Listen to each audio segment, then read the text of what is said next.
ఒకసారి విజయవాడలో ఉన్నటువంటి వాల్ గురించి డిస్కస్ చేద్దాం. అది టీడీపీ ప్రభుత్వం నిర్మించింది అని అంటున్నారు. ఇక్కడ మీ వైఎస్ఆర్‌సీపీ వాళ్ళైతే మేము కట్టామని చెప్పేసని మాట్లాడుతున్నారు. అసలు ఇది ఎవరు నిర్మించింది?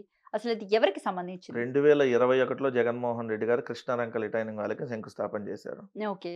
2024లో జగన్మోహన్ రెడ్డి గారు దాన్ని ఓపెన్ చేశారు. హ్మ్. ఎంత క్లియర్‌గా ఉంది. హ్మ్. ఇంత క్లారిటీగా మీరు యూట్యూబ్‌లోకెళ్ళి కృష్ణాలంక రిటైనింగ్ వాల్ అని కొడితే దానికి సంబంధించి జగన్మోహన్ రెడ్డి గారు ఓపెనింగ్ చేసినటువంటి స్పీచ్ వస్తది. హ్మ్. అదేవిధంగా జగన్మోహన్ రెడ్డి గారు శంకుస్థాపన చేసినటువంటి స్పీచ్ వస్తది. హ్మ్. ఎంత క్లియర్‌గా కనపడితే కూడా మేమే కట్టామని పబ్లిసిటీ వాళ్ళు చేసుకుంటున్నారంటే, పక్కనాడికి పుట్టినటువంటి పిల్లోడికి నా పిల్లోడని ఈళ్ళు అనుకున్నట్టుగా తెలుగుదేశం వాళ్ళ వెర్షన్ ఉంది. మీరు కట్టినయి ఏమైనా ఉంటే మీరు చెప్పుకోండి.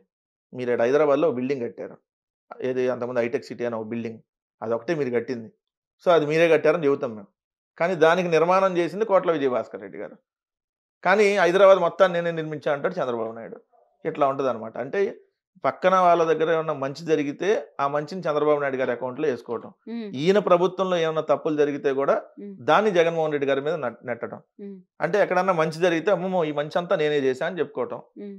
ఈయన ప్రభుత్వంలో చెడు జరిగినా, మా ప్రభుత్వంలో జరిగినట్టు చెప్పటం. ఇప్పుడు చెప్పట్లా వరదలొచ్చినియి.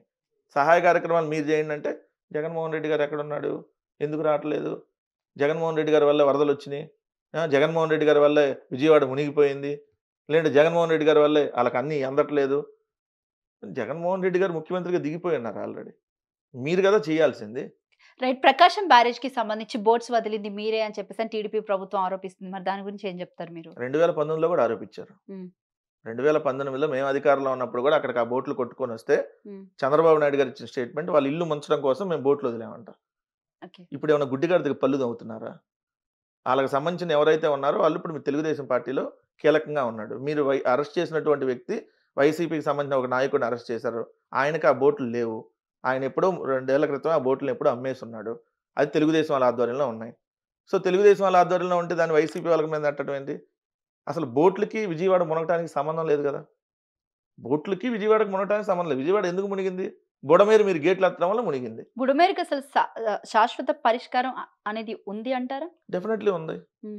రాధాకృష్ణ పవర్ హౌస్ మునిగిపోకుండా ఉండటం కోసం హ్మ్. బుడమేరకు శాశ్వత పరిష్కారం లేకుండా హ్మ్. ఏదైతే గడిచిన పాలకులు అంటే చంద్రబాబు నాయుడు గారు, అంతకుముందు కిరణ్ కుమార్ రెడ్డి గారు వీళ్ళందరూ చేసినటువంటి తప్పిదాల వల్ల హ్మ్. ఈరోజు ఈ బుడమేరు సంబంధించినటువంటిది ఎంత ఫ్లడ్ వచ్చి విజయవాడ మునిగిపోవటానికి కూడా వాళ్ళే కారణం. ఎందుకంటే ఆ బుడమేరుకి ఆధునీకరణ చేస్తే సో, ఆ ఆధునీకరణ చేసేటప్పుడు ఏదైతే ఆంధ్రజ్యోతి రాధాకృష్ణకి సంబంధించినటువంటి power house active power house మునిగిపోతది. అంటే ఆ యాక్టివ్ పవర్ హౌస్‌ని తీసేయాలి.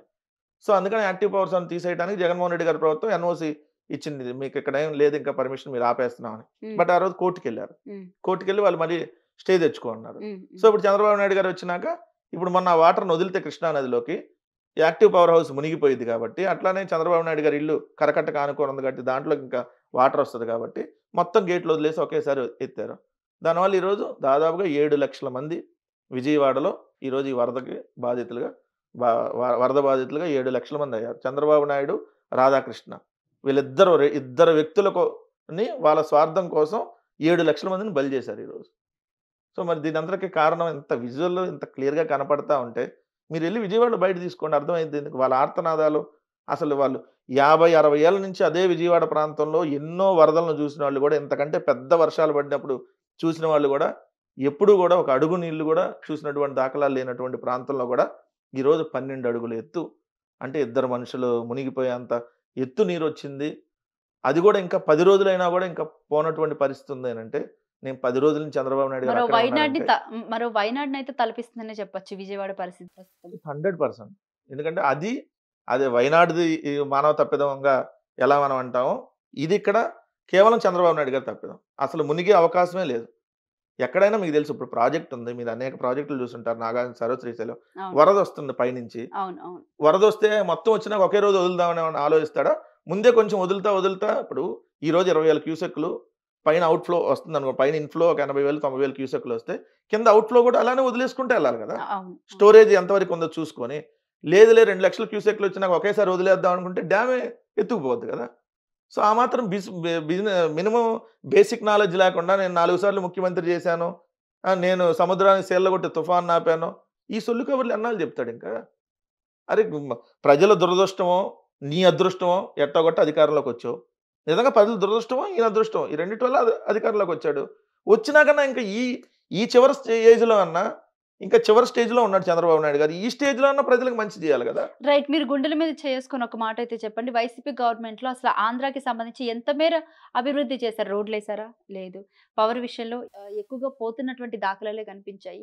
అసలు ఏ మాత్రం అభివృద్ధి జరిగింది? సంక్షేమ పథకాల విషయం పక్కన పెడితే, రోడ్ల విషయం గాని, వాటర్ విషయం గాని, లేకపోతే కరెంట్ విషయం గాని, ఇలాంటి కొన్ని కొన్ని వాస్తవాలు ఏవైతే ఉన్నాయో వాటిని ఎందుకంటే వాటి విషయంలో ఎందుకు వైఫల్యం చెందింది? రోడ్లు అంశం మాత్రం అంతకుముందు 10 ఏళ్ల నుంచి రోడ్లు పాడై ఉన్నాయి. మేము అధికారంలోకి వచ్చినాక 2 ఏళ్ళు కోవిడ్. సో, రోడ్లనే అంశంలో కొంత మేము ఏసేటటువంటి అంశంలో డిలే అయినమాట వాస్తవం. హ్మ్. కానీ మిగిలిన అన్ని అంశాల్లో హ్మ్. ఈరోజు బేసిక్‌గా ఒక మనిషికి కావాల్సిందేంటి? విద్య, వైద్యం. అవును. ఈ విద్యా, వైద్యంలో దేశంలోనే ఏ రాష్ట్రంలో లేని విధంగా మేము 5 ఏళ్లలో అభివృద్ధి చేసి చూపించాం. మేము తీసుకొనొచ్చినటువంటి ఈరోజు నాడు నేడు స్కూల్స్. హ్మ్. మన లోకేష్ ఎళ్లి పిల్లలతో ఫోటోలు దిగుతున్నాడు. మీరు చూసుంటారు. మేము తీసుకొనొచ్చినటువంటి ఈరోజు వైద్యం. Family doctor concept. హ్మ్. మొన్నటిదాకా మేము తీసుకొనొచ్చినటువంటి రేషన్ వెహికల్స్‌ని ఈ ప్రభుత్వం తీసేయాలని జెప్పింది. నిన్న విజయవాడ వరదలో అదే రేషన్ వెహికల్స్‌ని ఉపయోగించి ప్రజలకు నిత్యావసర వస్తువులు అందించడం కోసం హ్మ్. అదే రేషన్ వెహికల్స్‌ని నిలబెట్టారు. హ్మ్. మేము కట్టినటువంటి జువ్వల దిన్నె ఫిషింగ్ హార్బర్ మొన్నొచ్చి ప్రధానమంత్రి గారు అక్కడ ఆన్‌లైన్‌లో ఓపెన్ చేశారు. హ్మ్. మేము తీసుకొనొచ్చినటువంటి పోర్టులు, ఫిషింగ్ హార్బర్‌లు, ఫిష్ ల్యాండ్ సెంటర్‌లు, మెడికల్ కాలేజీలు ఇవన్నీ అభివృద్ధిలో భాగమే గదా! మేము అభివృద్ధి, మానవ అభివృద్ధి. ఒక మనిషి తాను ఉన్నటువంటి లైఫ్ స్టైల్‌కి ఎలా మార్చుకోగలుగుతాడు నెక్స్ట్ ఇయర్‌లో, ఆ నెక్స్ట్ ఇయర్ నుంచి ఇంకా నెక్స్ట్ ఇయర్‌కి ఇంకా ఎలా డెవలప్ అవ్వగలుగుతాడనేదే మానవ అభివృద్ధి. దాంట్లో మేము ప్రతి కుటుంబాన్ని ఆర్థికంగా ఆదుకునేటటువంటి అంశంలో వాళ్ళకి సంక్షేమ పథకాలు, వాళ్ళకి స్కూల్‌లో ఉచితంగా ఎక్కడ ఉచితంగా విద్యనందించే కార్యక్రమం, రూ. 1000 దాటితే ఆరోగ్యశ్రీ. వాళ్ళెక్కడ వైద్యానికి ఇబ్బంది పడకుండా. సో, వాళ్ళకి సంక్షేమ పథకాల రూపంలో సంవత్సరానికి ఓ రూ. 1,00,000, 1,50,000 వాళ్ళ అకౌంట్‌లో డబ్బులుండి, అయన్నీ వాళ్ళే అక్కడ రొటేషన్ చేసుకొని, వాళ్ళ కాళ్ళ మీద వాళ్ళు చిన్న చిన్న వ్యాపారాలతో నిలబడే విధంగా. ఇన్ని కార్యక్రమాలు మేము చేశాం గాబట్టే, ఈరోజు మేము చేసిన దానికంటే 4 ఇంతలు చేస్తాం, 8 ఇంతలు చేస్తాం అని చెప్పి చంద్రబాబు నాయుడు గారు అధికారంలోకొచ్చారు. ఈరోజు ఏమన్నా చేశారా? రైట్. 4 నెల అధికారంలోకొచ్చి. సరే. ఇంకొకటి కూడా ప్రస్తావిద్దాం. ఏదైతే వైసీపీ గవర్నమెంట్ ఓడిపోవడానికి గల కారణం మెయిన్ కార్యకర్తలని చెప్పుకోవచ్చా? లేకపోతే నేతలు అని కూడా చెప్పుకోవచ్చా? ఎందుకంటే వాళ్ళ భాషా విధానం కూడా జనాల మీద చాలా ఇంపాక్ట్ చూపిచ్చింది. సోషల్ మీడియాలో వాటి విషయాన్ని పదే పదే ట్రోల్ చేయడం కూడా జరిగింది. మనం ఆ విషయాన్ని కూడా చూసాం మేము. దాని గురించయితే మీరు నిజంగా అదే ఇంపాక్ట్ చూపించిందని మీరంటే, హ్మ్. మహిళా హోంమంత్రిని సంకనాకమన్న అయ్యన్న పాత్రుడు ఎమ్మెల్యేగా గెలిచి ఈరోజు స్పీకర్ అయ్యాడు. మహిళా హోంమంత్రిని, ఒక దళిత మహిళా హోంమంత్రిని సంకనాకమని, ఒక మహిళా ఎమ్మెల్యే, మహిళా మంత్రిగా ఉన్నటువంటి రోజా గారిని, "నువ్వొస్తే నేను మగతనం చూపిస్తా" అన్న Ayyanna Patrudu. Sorry to say ఎందుకంటే తెలియాలి పబ్లిక్‌కి. మా భాష ఎలా ఉందో, వాళ్ళ భాష ఎలా ఉందో, అలా మాట్లాడిన అయ్యన్న పాత్రుడిని మరి ఎమ్మెల్యేగా గెలిపించి స్పీకర్‌ని చేశారు. ఎమ్మెల్యే నా డాషుల్లారా మిమ్మల్ని చెప్పులు తీసుకుందంతా పేకలు పిసికి చంపేత్తా, ఒక్కొక్కడిని మోకాళ్ళ మీద కూర్చోబెడతా అన్న పవన్ కళ్యాణ్ డిప్యూటీ సీఎం అయ్యాడు. మా భాష మరి ఏదైతే గుడివాడ బావుందో, నాని మాట్లాడినటువంటి మాటలు గుడివాడ నాని గానివ్వండి గారు 3 సార్లు ఎమ్మెల్యేగా గెలిచారు. తెలుగుదేశంలో ఉన్న ఆయన అలానే ఉంది. వైఎస్ఆర్‌సీపీలో ఉన్న అలా ఉంది. ఆయన కొంత మాట్లాడే విధానంలో అలా అనిపించిద్ది తప్ప, కొడాలి నాని గారు నిరంతరం ప్రజలకు అందుబాటులో ఉన్న సోషల్ వ్యక్తి. మీడియాలో బేసిక్‌గా ఆయన్ని ఒక రౌడీ కింద చిత్రీకరించారు గదా! చెప్పాను గదా! మేము జేసిన మంచి కంటే, మేము ఏదో దుర్మార్గులనేటటువంటి ఒక చిత్రీకరణ ప్రజల్లోకెళ్ళి ఓడిపోయుండొచ్చు అంటున్నా. ఎందుకంటే, మేము జేసినటువంటి మంచి నిజంగా ఇంత మంచి జేసి ఓడిపోయామనంటే, నిజంగా మేము ఈరోజు గర్వంగానే జెప్తున్నాం. ఎందుకంటే, మేము మేము చెడు జేసి ఎక్కడ ఓడిపోలా. మేము మంచి జేసి ఓడిపోయాం. మంచి జేసి ఓడిపోయి మేము ఈరోజు ప్రజలను గూడా ఎక్కడ తప్పు పట్టను. ఎందుకంటే, నిజంగా ప్రజలేమన్నా ఆశపడి ఓటేసారేమో! అదిప్పుడు తెలిసిద్ది గదా! ఎందుకంటే, మేము అమ్మఒడి రూ. 15,000 ఒకళ్ళకే ఇచ్చాం. ఇద్దరు పిల్లలున్నా, ముగ్గురు పిల్లలున్నా తల్లి అకౌంట్‌లో 15,000. నీకు 15,000, నీకు 15,000, నీకు 15,000, నీకు 18,000, నీకు 18,000 ఎవడు కనపడితే ఆళ్ళందరికి నీకిస్తా, నీకిస్తా, నీకెంత ఇస్తా టోటల్ వైరల్ అవుతుంది గదా! ఆంధ్రప్రదేశ్‌లో. చూసారు గదా! మరి అన్నప్పుడు అమ్మో! మనకి జగన్మోహన్ రెడ్డి గారుంటే మన ఇంటికి 1,00,000 వచ్చినియి. చంద్రబాబు ఏంది 10,00,000 ఇస్తానంటున్నాడు. ఏసి చూద్దాం.